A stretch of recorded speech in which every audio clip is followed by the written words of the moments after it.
Dog almost choked. And here we go. What's two?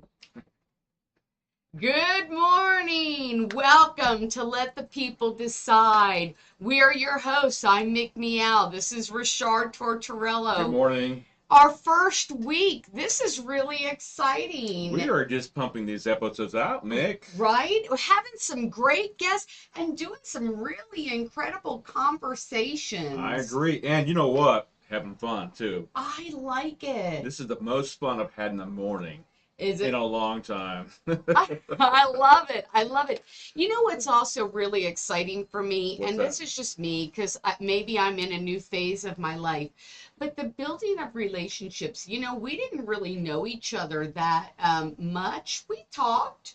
We were friends, but just being able to interact with you on a daily basis, Yeah. you know? Yeah, you know what? When I first heard about you, Mick Meow, we had to check you up. I go, is this a real person? And so I asked a lot of folks, like, Mick Meow, really? Right. Is that a real name? And so I've seen you around OPAC. I've seen you around a lot of the Republican events. You had your camera. Then I've heard about the conservative continuum show you were running. So I checked it out, which I ran into OTU Media. And just to let you guys know that she is a real person who is being, look, I think you do a wonderful service for the conservative movements. Well, you do too. Yeah. Look at how you are. We got here to OTU Media, but look at you. City Council out there working for Ward 5. Absolutely. Doing the things to ensure that, all that Pike Pass, we'll just call it Shkalupa, because I just like to make up words, is exposed. Is it exposed? You know what?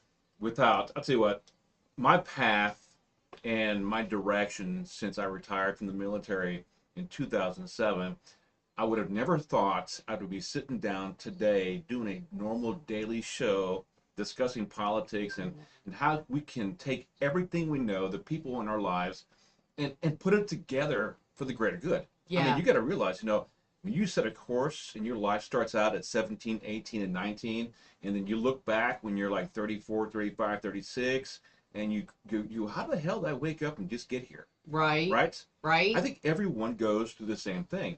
And it's only because of the relationships, I think, truly. In the military, we depend heavily on relationships. Yes. You can't get anything done. And we have that authority that's granted to us by our position and rank. Yes. And we have the other authority, which is granted to us by those that we lead based on who we are and our values. Now, in the military, unlike civilian life, and maybe the same in your business too, we have the moral leadership. Yeah. Okay, and we have those you have to follow because you have to follow. Right.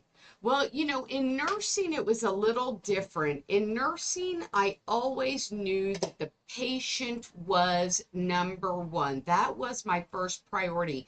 But even those, and let me just say this, love doctors, love nurses, but sometimes you have that not so much meeting of the mind. You got to work together. That is where it's at. Relationships, building relationships, interacting with people.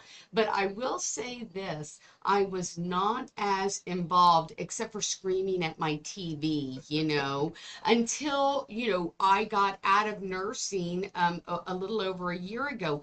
And what I have found is that there is a huge amount of people in Oklahoma and really around the nation who are actively wanting to engage. Yep. And the only way you can get there is together. And the only way you can get there is through building those relationships. And that's what we're going to talk about today. We're going to talk with Charity Lynch. She's going to come on the show in just a little bit. We're going to be talking about citizen engagement, and we're going to be talking about Citizen Corps as part of the American Frontline Doctors. So welcome. I do want to give a shout out to our sponsors, the City Sentinel. So you can go to city-sentinel.com or Patriot Sentinel at patriotsentinel.com. So welcome everybody to the show. Good morning. Good morning. Good morning. Citizen Corps, you don't know this, but I was a part of that organization for a couple of years down in Norman. So myself and several of the first responders decided to go ahead and start training people on CERT. We did CERT training, right? Okay. And so we did it for 2.5 years in the city of Norman. So explain what CERT So training CERT is. is Community Emergency Response Team.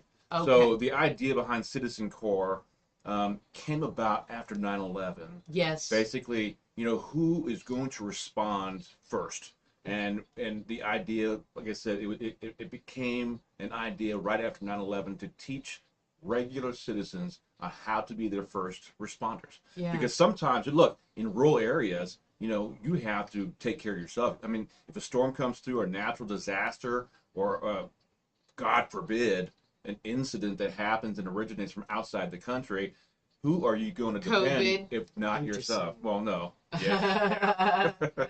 You got a point there. Well, I mean, think about that, right? You got that kind of connection, Yeah. right? You've got people who are engaging on the ground in a natural disaster or a, foreign or domestic terrorist type of situation. But we also had, if you think about this, COVID. That was a pandemic, but that was also an emergency of where you saw people come together for a common goal. And America Frontline Doctors is now doing that because what happened during COVID? Mm-hmm. People got shut down. Mm-hmm. You couldn't talk about natural immunity. Right. You couldn't talk about what if I didn't want the vaccine. Right. You couldn't talk, or you were censored if you went on and discussed anything that was bad about COVID, or people would get upset if you called it the Wuhan virus or the China virus. The Chinese Yes. virus, And not against Chinese people, but the CCP. You weren't allowed to speak out against You know what? If it wasn't for the Citizen Corps, which led to citizen engagement to help each other and your friends and family and neighbors, Yeah. I don't think we would have the citizen engagement we have now politically. Okay, Yeah. I mean, look, the Tea Party happened a long time before COVID. Yeah. Right. Yeah. Right. But right. Yeah. You had the Tea Party. 2000. Right. Yeah. Then you had local groups that popped up, like down in Norman, Unite Norman, that all popped up for a common cause. Yeah. And I think these local citizen groups and just the engagement at the local level changed how Americans view politics and their position and how they see themselves in that circle. Ooh, I think good for point. a long time, Mick, most Americans felt shut out of the establishment. They didn't know who to talk to, who to pick up the phone call. I got a problem. But people banding together after 9/11. You got the Tea Party. You got these organizations, the OK GOP Action Line. I mean, the Action Group. We're seeing a grassroots movement, and not just politically, but on the school front too as well. Yeah. So I was watching. I hate to say it, they do have good shows. Jesse Waters on Fox News. Listen, there are some good shows. Harris Faulkner, I love her. Look, I still sneak a peek, even though there's a sign at the door that says Fox News and a circle. It's X'd out, kind of, sort of. But he had one of the mothers on the show, and still to this day, the grassroots at the school board level are still being attacked Yes. by the establishment. So the Loudon Love Group something was with the establishment group of teachers in the Loudon School District that were still actively targeting parents As domestic terrorists. who are speaking out. In fact, she was on, I can't remember her name, I'll get it. I should have wrote it down this morning. But she was saying that they want to stop her head into the ground. Violent. Now the DOJ and our FBI called us domestic terrorists just for standing up to the school boards. But Yes. I want to see how long our DOJ and the FBI investigate these individuals who are truly the domestic terrorists. Well, look at what's happening. You've got the use of people being on social media, violence, stomping your head into the ground. What is what is that mom and dad doing? They are standing up for their child. What they're saying is, don't put inappropriate material out there. Don't put my child in a position where I have to fear for their safety. Don't put my child in a position where you are giving them guidance and instilling moral values that do not align with our family values. Mhm. And that then leads someone to say you should have your head stomped in the ground. Look at what happened to the people who are for pro-life advocacy groups. You had, the leak from the Supreme Court. Yes, yes. And then all of a sudden you had these buildings being firebombed. But let's get back to the citizen action of that. You've got men and women, pastors, ordinary people out there standing up and saying, we want to be involved, and putting their boots on the ground and putting their time and treasure and talent Yep. in front for God and family and country. I agree. Those are great words here. I think the fundamental existence, the foundation of a democracy is citizen engagement at the local level. We gather here and we talk about this. We spent a weekend in Tulsa for the OKGOP, and we met all the grassroots people that we talked to online. And I want to remind you, the power to shape our future lies in the hands of us. Yes. Not politicians or bureaucrats, in our own hands. And that is the importance of citizen engagement at the local level, and it cannot be overstated. That's where the most significant impact to our lives and how we communicate those values to our elected officials, even school board officials, is by participating in local governing. Yes. So we can influence policies and decisions. That is the number one goal. We have these emails and text messages that come through all the time, like, let's call your senator, call your representative about this bill, say yes or vote no. Yeah. And sometimes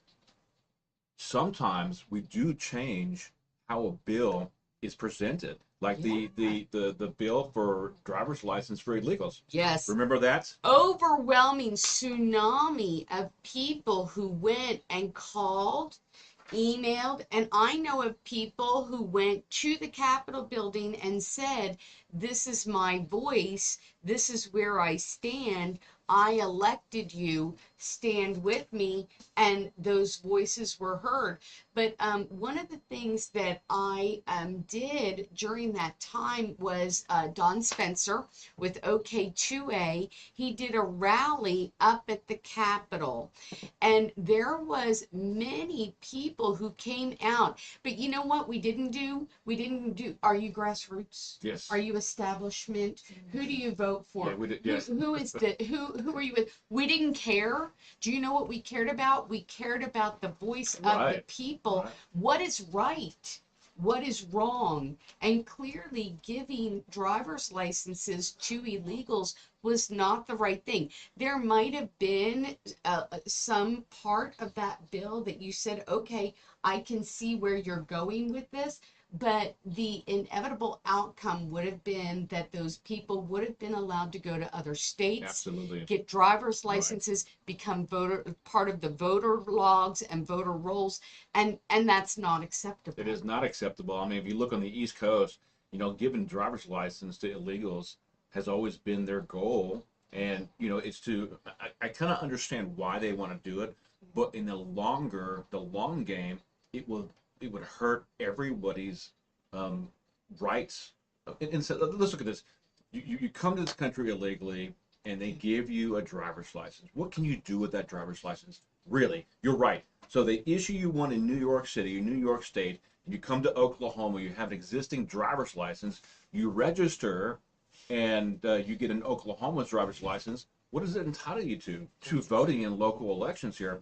I mean, so the potential fraud outweighs any benefits that the state might think we need to identify these individuals anyway. So I don't buy the argument that they're going to be driving on our roads anyways.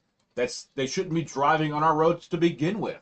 Okay, so if you enable bad behavior right from the beginning, don't forget, My mother came to this country and she did it the correct way. Yes. She applied for it. She took the citizenship test. Yes. I don't recall if she took any medical examinations, but that was part of the process to become citizens here. Yeah. But we can't allow people to skip the line That's and it. come to our country and then be rewarded by having a benefit of a driver's license. Can you imagine the chaos that would ensue in the state of Oklahoma if illegals, and don't forget, Title 42 ends in a matter of hours, Today. right? In a matter of hours, And if not already. They're already predicting that they're going to have tens of thousands. So they've got like, what, 7,000 people coming across the border. Now they're preparing, or I don't know if they're prepared or not, for 15,000 people to come across the border. Let me just say this.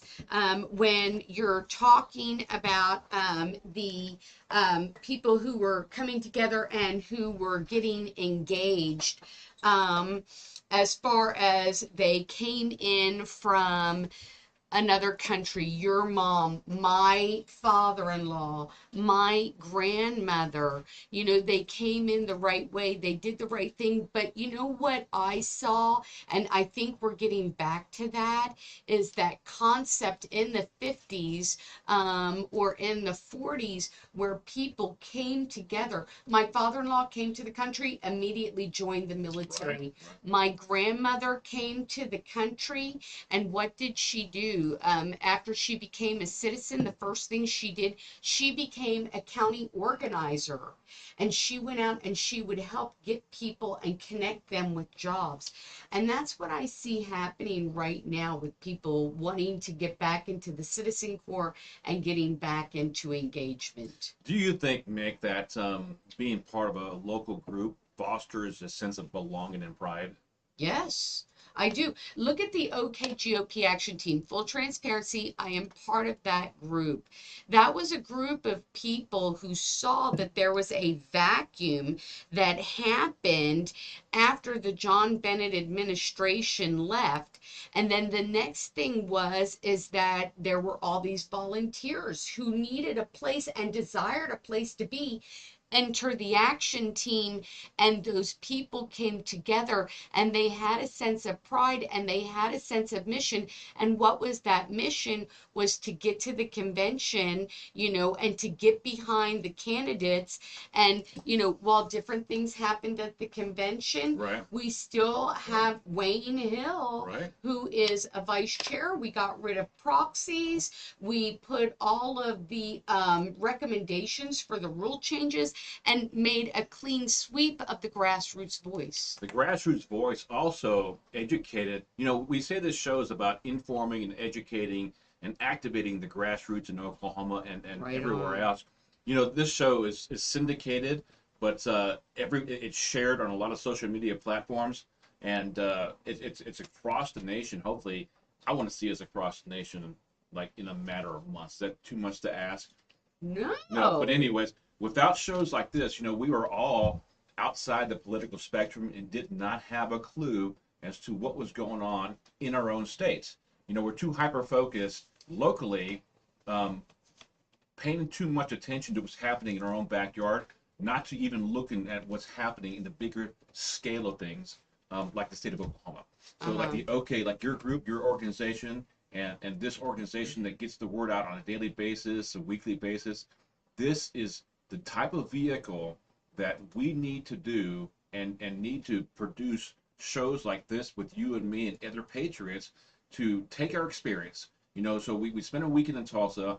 We were at the Oklahoma GOP convention. How much information and the things that were changed that benefits everybody in the state of Oklahoma. I bet you that a lot of folks still don't understand what we've done for them. Yes, no, and I don't think that they will, but let me just say this. I have heard and I've seen in some different chats about what the GOP is wanting to put together, and it is definitely the voice of the people. Wayne Hill said, "This is what I was, elected to do, and this is what he's going to do, and he's going to run that course. And my understanding is that Nathan Dom agrees with that. That's a good thing. I think both men will appear at OPAC next week to give Yes. their unified plan on what they plan to do, Yes. how they plan to unify all the party members in the state of Oklahoma. And so, you're going to be there to film this? Yeah, Okay. I'd like to. And I tell you, I think it's important for people to understand that their voices were heard, but their voices are being heard in other ways. Their voices are being heard through groups like America Frontline Doctors. Their voices are being heard through going and engaging with city council. Their voices are being heard when they're going to the school board meetings. And yes, there are people out there who are calling moms and dads, domestic terrorists, or they call us Right. whatever name. If that's all you've got is to call me a name, get in line and take a number, my love. And let me just say this. I think from day one, most of us have engaged with those mentalities of, I don't like you, I'm going to yell over you or scream over you or call you a name. But don't forget, we are the silent majority. And don't forget that our voices, when you band them together for a good and common cause, it will ring loud and true, and you won't be able to stop it. Yeah, it's very true. With the case with Unite Norman, if it wasn't for the fact that we had an organization that fostered a community with the common goal of just educating both Democrats, Republicans, and independents that it's not a good idea to defund your police, Yeah. that gave a lot of people power to stand up and say, you know what, I agree with what these guys are saying and disagree with city council because it was the most stupidest thing to do. Yes. And that brought over 22,000 people to sign our petitions, all right? Nowhere in the state of Oklahoma in the history of grassroots movements have we ever had something so strong and so visceral created out of nothing because of a common goal. We talk about the foundations and the sense of belonging and the community. So many leaders today that are on council, that are out there looking at different issues, like Austin Ball, for example, and his fight in Norman against the homeless, how homelessness is just getting out of control. The pathway would not have been available to these individuals if it wasn't for the work, the hard work of Unite Norman. Yeah. We took and were the shield. So the grassroots soldiers, the foot people, the mothers, the single mothers, the working family would go out and knock doors, collect signatures, man pop-ups at every corner intersection in the city of Norman, knowing that we had their back. Now we were yelled at. Don't forget, we received death threats. You guys are anti this, and sometimes the names do not hurt us, okay? But when they're collective groups band together, that becomes a dangerous situation. And by us staying aligned the way we are as a party, gives us all strength to withstand anything they throw at us. So anyways, do we have our next guest on? Okay, we're going to have to... Ladies and gentlemen, introducing Alex Torby! Yeah! So this is what's so great about this program is the ability to just shift gears. We do have a guest who I am reaching out to, Charity Lynch with America Frontline Doctors. But in the meantime, hi. How are you doing? Alex, welcome. Well, it seems like just a few days since we've seen each other, Right. each other this last weekend at the state convention, which was, I think it was pretty exciting to be there. It was my second time to go to a convention. You hear different people say that have been involved with Oklahoma politics for years. They always have a comment to say, well, it's a crap show and all these different things. And for me, I don't mind the fighting part. Yeah. Because I'm Italian, so it's. I am too. We're all, hey, can we say we're all three WAPs Oh my related, goodness. but unrelated? Yes. For those folks that don't know Alex Torby, he is running for Senate District 15 down in Norman, and one of my very good friends. Actually, we met during Unite Norman. Sure did. We did, and I remember our conversations. We were, when you meet somebody for the first time and you're out knocking doors and you're just, meeting for that very first time. It's either you connect, or you don't connect. But the Yeah. good thing about Unite Norman is that 99.9% of all of us connected immediately, and we're still friends after 3 years. Yes. The friendships that have been developed because of the organization are strong. As what we have right now, myself and Alex have been in this fight for a long time in the city of Norman. And is that the reason you decided to run for Senate? It's one of many reasons, but going back to the recall effort to recall the former Norman mayor, I've had the opportunity to speak with literally thousands of Normanites, Right. which are part of Senate District 15, and I think I'd like to dovetail on what you said, going back to the friendships and develop friendships. I think when you have a righteous movement, Yes. that's gonna naturally take place, because you're doing something that's, one, you're protecting your neighbors, your friends, and our police department. Absolutely. And And oh, I'm sorry. I didn't mean to interrupt. I love it when we have a good conversation going, but that when you were talking about the righteous movement, that is something when you see people who come together from all walks of life and they're building those relationships and they're working toward a common goal. Yep. And what we saw at the convention, now this was my first convention, but what I saw was is an organic movement. Right. It was a group of people who came together who said, I don't care about, we had, there are always inner squabbles, right? People, I don't agree with this, I don't agree with that. But what I saw was people go, you know what?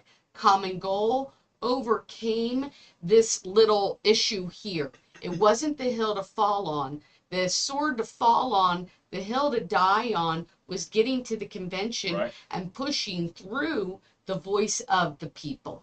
That's exactly Yes. correct. Now, that's what you learned in Unite Norman.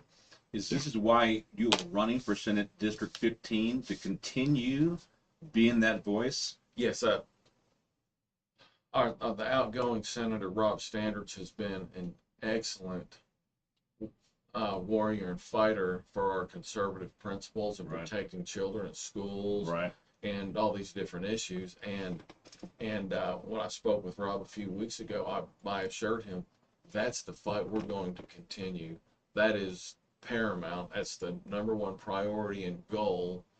But something else that I think that's just as important, and we've got to really put our focus on this, is the economic security.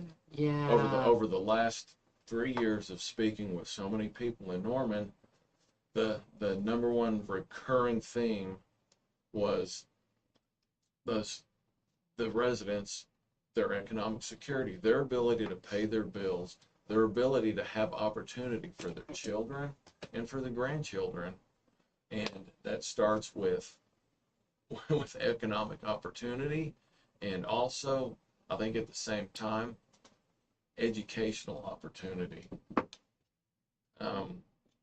Just driving over here, listening to the news, and the governor's economic task force that he formed back in January, economic opportunity task force, I think is a fantastic vehicle and tool to get started at a direction for a lot of the youth Yes. coming out of high school that don't feel that there are places to actually have a college career. They feel for some reason they don't want to be strapped with financial debt, or they just don't feel like they can succeed at that. But there are so many other opportunities for these young people coming out of high school that they need to be pointed in a direction with some kind of training or Absolutely. 48% is what I heard. 48% of Gen Z will be able to vote in 2024. So that's a large swath of Yes. people, and who are concerned about things like they're concerned about, the economy. They're concerned about those things that will impact them. But I have heard they are not engaging. They're not engaging with politics because they are being, they feel like both sides are pushing them away, or they're tired of that message. So how do you bring that back? And don't say TikTok. No, No, please don't say TikTok. No, something that really stands out with me, and Rush Limbaugh has talked about this, and I think the thing that turns young people off Hmm.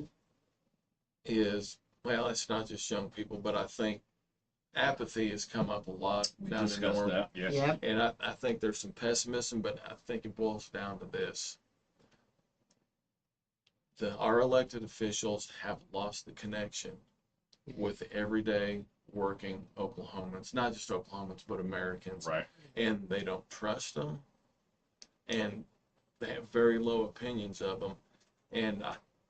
And let me see if I can get this right. It's the elected ruling class elite I think is what deters and turns people off from being involved in young people, because they don't feel like they have a voice, or what they have to say will amount to anything, and they don't think someone's listening to them.